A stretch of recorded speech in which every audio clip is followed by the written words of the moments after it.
So, what's up mga ka-idol? So, po this video. So, nagkuha ko mga similya mga ka-idol. Kaya naman palit buyer mga ka-idol, no? So, muna yung tilapia panggulings mga ka-idol. So, ako din paspasag kuha mga ka-idol. Kaya para ako rin ma-deliver mga ka-idol, no? Kaya para makapat na yung kong bahog sa baboy mga ka-idol. Gawa na yung bahog akong baboy mga ka-idol, no? Akong mga anay. So, 200 di ka buhok nga panggulings yung gipalit mga ka-idol, no? So, ubay-ubay po mga ka-idol, no? So, muna mga ka-idol. So, muna sit up mga ka-idol sa akong kuhaan butang nga mga pinggulings mga ka-idol. So ako nang ibutang sa silupin mga ka-idol, kang gibot ng oxygen mga ka-idol.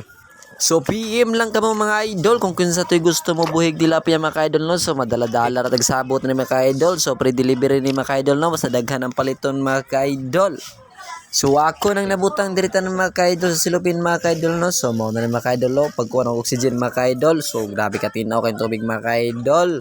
Og karon mga ka-idol kay nahuman naman ko, so gi-deliver rin ako mga ka-idol. Og karon mga ka-idol nakaabot na ko sa Magallanes mga ka-idol, kaya ang bayaran mga ka-idol taga diri man. So mao ra to mga ka-idol. God bless. Bye-bye.